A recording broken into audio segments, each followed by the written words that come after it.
guys, it's Jordan and welcome back to my channel. Today we're going to be doing the Gilmore Girls book tag. Obviously we're doing this to celebrate Gilmore Girls A Year in the Life, the Netflix revival miniseries thing that I'm so excited about. I'm currently rewatching the entire series. I just started season 5, so I'm not quite ready to watch the revival yet. No spoilers for the revival in the comments, please. Growing up, Gilmore Girls was one of my absolute favorite shows. In 2007, when it was canceled, I just never felt fulfilled with the ending. Like, it just was not satisfying. So I'm really hoping that this new revival miniseries gives me some closure to some things that I've always hoped and dreamed were actually happening in their lives. As with most of my tag videos, I was not tagged to do this. I just really wanted to celebrate my love for Gilmore Girls. However, I will leave the original tag created by Pucksandpaperbacks in the description box if you want to check that out. Let's go ahead and get into the questions. First character is Lorelai, the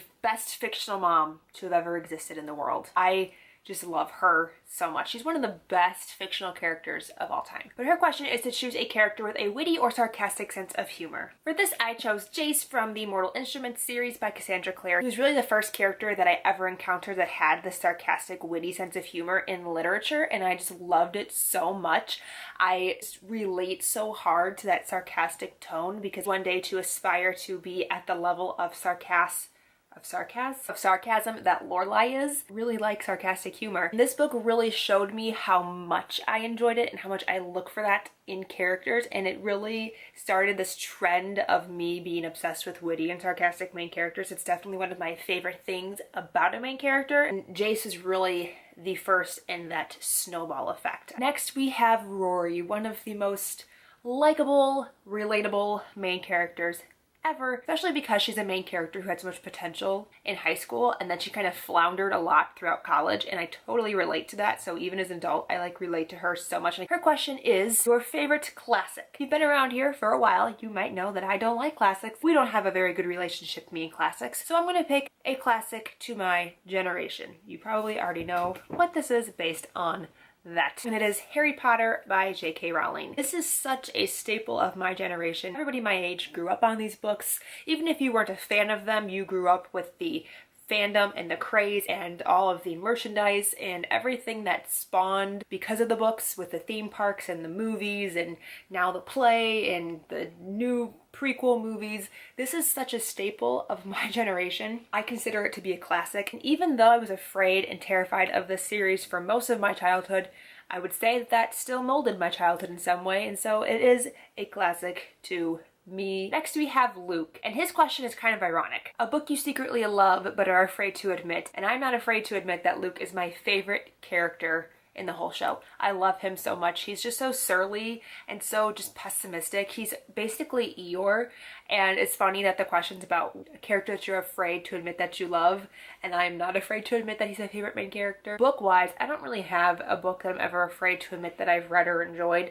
However, an author that I don't really talk about a lot on my channel, but who I've read a significant amount of work from, is Nicholas Sparks. I grew up reading Nicholas Sparks. I have been reading him since I was probably too young to be reading him. I've read every book but 4, maybe. I think he has like 15 or 16 books out, and I've read a lot of Nicholas Sparks. Yes, they're all sad. Yes, they're all tragic. Yes, people always die in the end. Yes, they're kind of all the same. Next we have Lane, a musical character, and for this one I chose Kai from the Sweet Evil trilogy by Wendy Higgins, who ironically is also a drummer. So he and Lane have that in common. It was like the most perfect choice. I just felt like it was really appropriate. And Kai is one of my favorite book characters of this year. Next we have Dean. Oh, Dino. Oh, when he was first introduced to the show, I really liked him, and then I became very annoyed by him. Dean's question is your first book love. This is so very easy for me. That is 100% Peeta from The Hunger Games by Suzanne Collins. I remember reading this book and being so infatuated with Peeta and so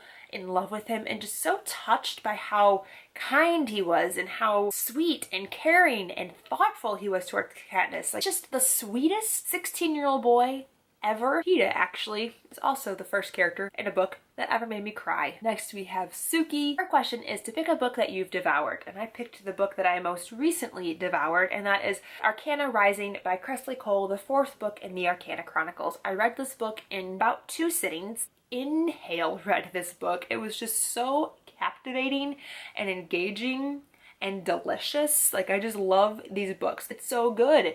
And I haven't read a book from this series in so long because it took her forever to get this one published, but I loved it. I loved it. I devoured it. I ate it all up. Can't wait for the 5th book to come out. We're probably going to devour that as well. These books are just so devourable. They're made to be read in a sitting. It just suck you in and then you just like gnaw on them. Make anybody uncomfortable? If it did, I'm very sorry. Next is Jess, who is my favorite of Rory's boyfriends. I just love him. He's the resident bad boy character. I just love how much he grows from his relationship with her. It doesn't seem like it, but if you watch more later on into the series and he makes little cameo appearances, he just took away so much from his relationship with Rory. I don't know. I just really like him. I think Rory really made him a better person. He definitely takes some of Rory's advice to heart. His question is, pick a book that you love but gets the most hate.